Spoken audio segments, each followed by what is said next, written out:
Mbaye ikaze kuri mwebwe mwese mukomeje kugenda mudukurikira.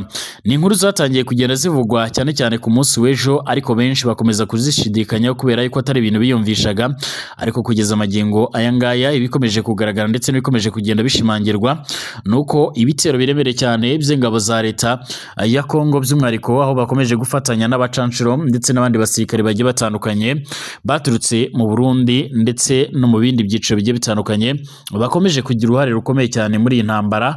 By'umwihariko ibitero bamaze iminsi bakora byongeye gukora ibara ndetse n'ishyano mu buryo bukomeye cyane, aho umutwe wa 23 waje guhura n'isanganya rikomeye cyane nk'uko bikomeje kugenda abitangazwa. Reka ngaruke kuri bimwe mu bikomeje kugenda bitangazwa cyane cyane kuri urupfu rwa Lieutenant Colonel Wiringoma, aho rusanzwe ari umuvugizi w'umutwe mu bya gisirikare, akaba n'umwe mu bantu bakomeje kugenda bamenyekana ndetse bakanakundwa n'abatari bakeya. Ndarwanira Kongo kugira ngo ibe nziza kurushaho, ni kimwe rero mu bisubizo yampaye ubwo duheruka kuvugana mu mpera z'Ugushyingo, ubwo ni mu kwa 11 by'umwihariko ku mwaka ushize. Ati nongeye kumubaza impamvu we ubwe ari mu ntambara. Ni igisirikare cya Repubulika ya Demokarasi ya Kongo cyamaze kwemeza ko cyakoze ibitero muri centre ya Rubaya mu burasirazuba bw'iki gihugu. By'umwihariko ni igitero cyabaye ku munsi w'ejo kwa kabiri, hari ku itariki ya 24 nk'uko bikomeje kugenda abigaragara, ndetse kugeza amagingo aya ngaya kikaba cyaraje kugenda by'umwihariko gikora ibara rikomeye cyane, kikaza guhitana Wiringoma, umuvugizi w'umutwe wa 23 mu bya gisirikare, nk'uko umunyamakuru wa BBC by'umwihariko Kinshasa akomeza kugenda abivuga. Dusubiye inyuma mu Gushyingo 2021 nyuma y'imyaka 823 by'umwihariko itavugwa, imirwano yongeye kubura nk'uko bikomeje kugenda bigaragara mu misozi ya Cyanzo ndetse by'umwihariko na za Runyoni munsi y'ikirunga cya Sabyinyo. Icyo gihe umutwe wa 23 wari wongeye rero kwisuganya, aho warwanaga n'ingabo za leta ya Kongo FARDC. Mbere y'icyo gitero kandi cyangwa se mbere y'icyo gihe ati sinarinzi Wiringoma, kandi si abantu benshi by'umwihariko nk'ubu ngubu bari bazi iri zina Colonel Wiringoma. Guhera 2022 nibwo Major Wiringoma icyo gihe atarazamurwa mu ntera, umuvugizi wa 23 yatangiye kumvikana henshi mu bitangazamakuru bigiye bitandukanye. Nk'akazi kanjye nk'umunyamakuru ati sinatinze kubona telefone ye, benshi twaherukaga by'umwihariko iya Colonel Jean-Marie Vianney Kazarama wahoze ari umuvugizi wa 23 kugeza ineshejwe kandi igacikamwo kabiri muri 2013. Amaze kumenyana by'umwihariko na Wiringoma yagiye yumvikanye avuga ko yari muri 23 kuva muri 2012 nyuma yo kuva mu ishyaka rya UDPS by'umwihariko ryashinzwe na Etienne Tshisekedi. Ubu ngubu by'umwihariko yarikuriwe n'umuhungu we Félix Antoine Tshisekedi Tshilombo uyoboye leta ya Kongo. Mu myaka mike kandi ishize by'umwihariko yananyoreje amafoto ye ya kera anyereka ko yahoze ari mu rubyiruko rw'imbere mu ishyaka rya UDPS ubu riri ku butegetsi mu gihugu cya Kongo. Gusa BBC ntiyabashije kugenzura mu buryo bwizewe ibingibi bikomeje kugenda bivugwa. Bamwe rero mu b'imbere by'umwihariko umutwe wa 23 ubu baremeza ko Wiringoma yishwe arashwe mu gitero cy'amadrone by'umwihariko z'ingabo za leta ya Kongo FARDC mu gace ka Rubaya kwa kabiri mu gicuku, aho amakuru ataremezwa neza ari kuvuga ko bamwe mu bandi bakuriye uyu mutwe bari kumwe nawe by'umwihariko harimo ababa bakomeretse. Umutwe wa 23 nturemeza ku mugaragaro urupfu rwa Wiringoma cyangwa se ngo uvuge neza uko byaragenze muri ako gace karimo rero ibirombe leta ya Kinshasa iherutse kwegurira kompanyi z'ubucukuzi bw'amabuye y'agaciro z'abanyamerika. Gusa mu gitondo ahagana saa 11 by'umwihariko kwa kabiri, umuvugizi wa M23 mu bya politike bwana Lawrence Kanyuka yanditse ubutumwa ku rubuga rwa X yitwa Twitter, maze avuga ko ibitero by'amadrone byarashe buhumyi agace ka Rubaya maze byica abasivile b'inzirakarengane, abyita icyaha nyoko muntu ndetse n'icyaha cy'intambara. Gusa amakuru amaze iminsi atangazwa no ku ruhande rwa leta ya Kongo nyuma y'uko rwari rumaze igihe rwotswe igitutu, nabo ku ruhande rwa 23 bafashe umwanzuro kugerageza gushaka uburyo bahangana n'abategetsi b'uyu mutwe. Drone intwari ikaze cyane ya FARDC muri iyi ntambara.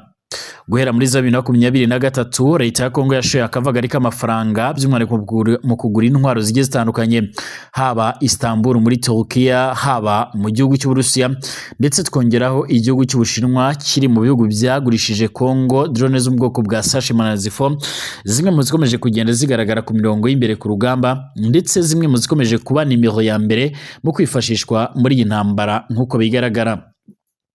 Nubwo kugeza amagingo ayanga iruhande rwa 23 narwo rwakomeje kugira uruhare mu kugerageza gukoresha izi drone, andi makuru akomeza kugenda tugira avuga yuko leta ya Kongo bivanye no kuba iki gihugu ari kimwe mu bihugu bifite imisozi minini cyane ndetse n'amashyamba bigorana kuba abasirikare bakwifashisha inzira zo kutaka kugira ngo barwane neza, byatumye imbaraga nyinshi cyane zishyirwa by'umwihariko mu bigendanye no gukoresha indege z'intambara.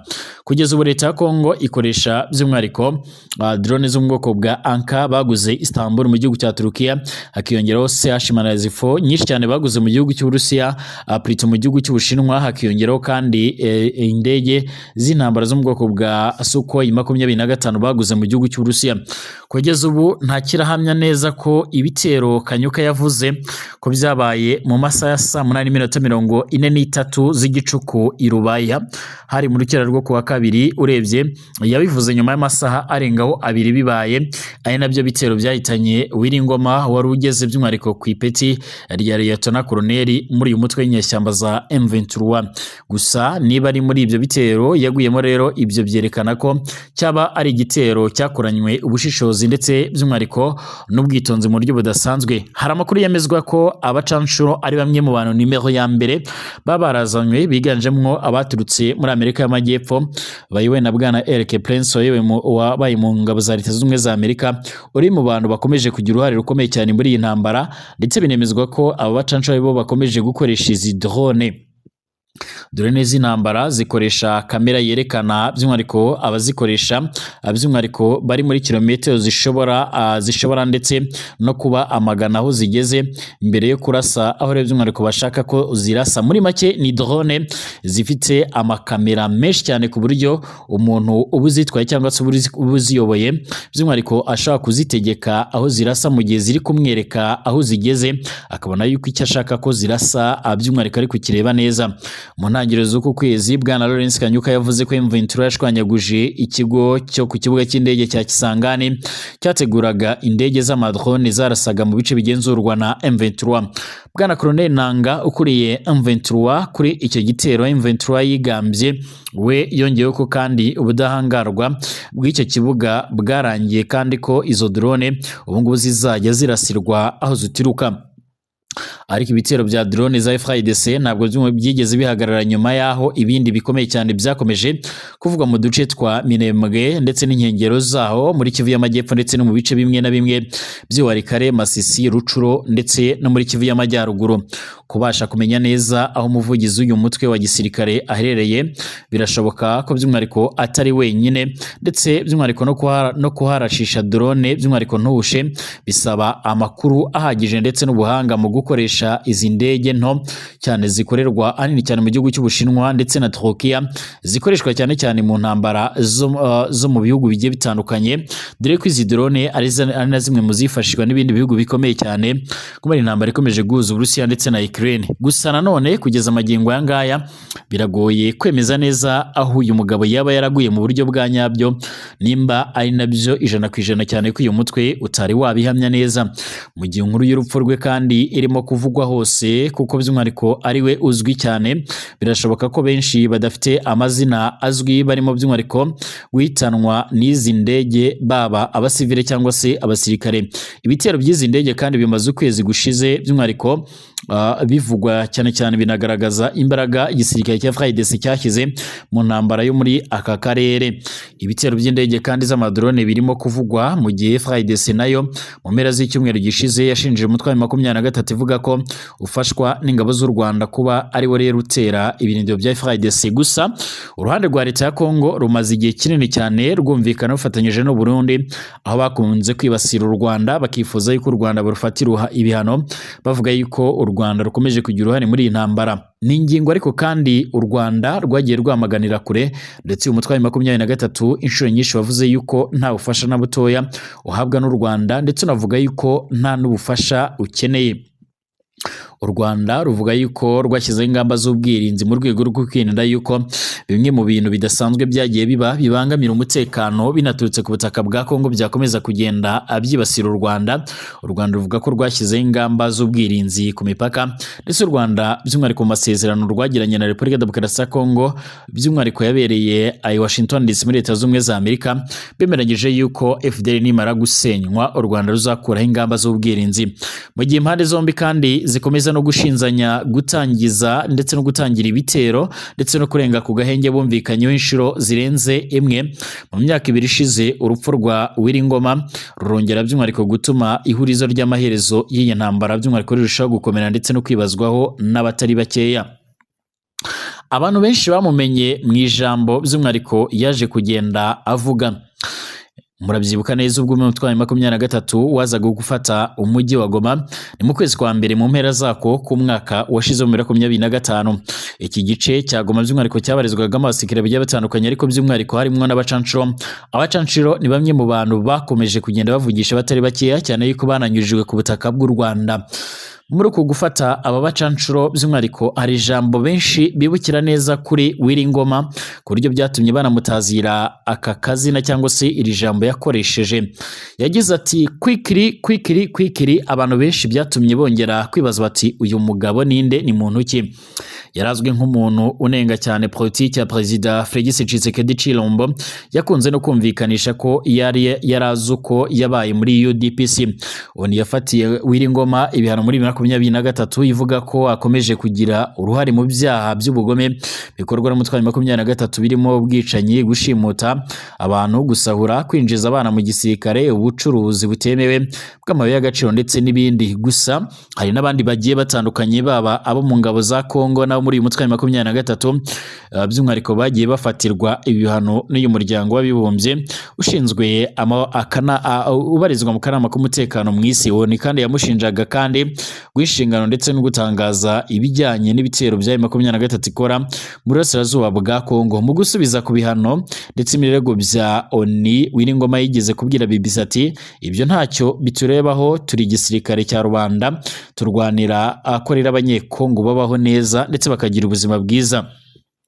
Amasoko agiye atandukanye avuga ko kandi by'umwihariko Wiringoma yavukiye mu majyaruguru y'u Rwanda ariko afite inkomoko mu ntara ya Kongo Central, ari naho by'umwihariko yize amashuri y'ibanze ndetse akanakurira ahitwa Mbanza Ngungu, agace kari muri kilometero zigera ku 150 mu majyepfo ashyira uburengerazuba bw'umurwa mukuru i Kinshasa. Amasoko anatandukanye kandi arimo na Oni anagaragaza kandi ko yari mu kigero cy'imyaka irenga gato 50. Ubuzima bwe bwite ntabwo yakundaga kubuvugaho, ariko bamwe mu bamuzi bavuga ko yari afite abana bagera muri 4.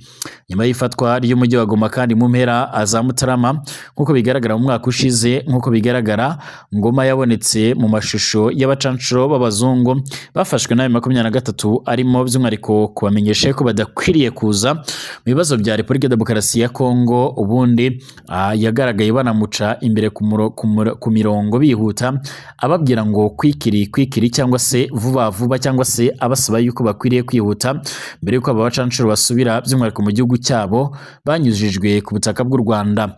Kwikiri by'umwihariko yongeye kugaruka cyane by'umwihariko mu yandi mashusho yo mu mpera za Werurwe, ni mu kwezi kwa 3 by'umwihariko nk'uko bigaragaraho Ngoma yabonetse arimo kuramukanya ndetse no gutebya n'abasirikare ba Afurika y'Epfo bari baraje muri iyi ntambara mu ngabo za SADC, bari bamaze igihe bagotewe ku kibuga cy'indege cya Goma mbere yuko rero basubira mu gihugu cyabo muri South Africa, nabo bakaba baranyujijwe ku butaka bw'u Rwanda, ndetse iki gihe harimo n'abari baraturutse mu bihugu bigiye bitandukanye by'umwihariko birimo na Tanzania. Ku munsi Wiringoma kandi yambwiye ko arwanira Kongo by'umwihariko ngo ibe nziza kurushaho. Ati navuganye kandi n'uwari umuvugizi w'ingabo za leta General Major Sylvain Ekenge Bomusa by'umwihariko ngo atubwire icyo gihe by'umwihariko ku byavuga na 23 avuga yuko kandi amaherezo bagomba kwisubiza aho ayo 23 yafashe ndetse by'umwihariko no gusubizaho ubutegetsi bwa leta. Kugeza ubu ngubu umutwe wa 23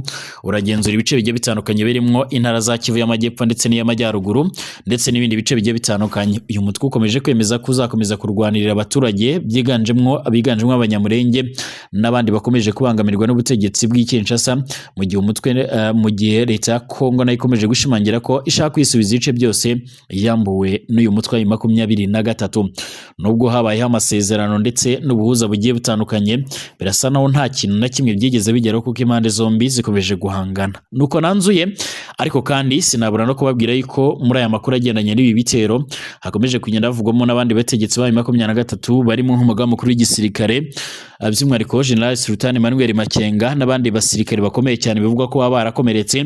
Gusa amakuru akomeje kugenda ashyirwa ahagaragara avuga yuko ibyo ngibyo atari ukuri, ari ibinyoma. Nuko nanzuye mwese mbifurije kugira impagarike n'ubugingo, bifuje kugira ibihe byiza, mukomeze kumererwa neza, dusubira mu masaha ari imbere.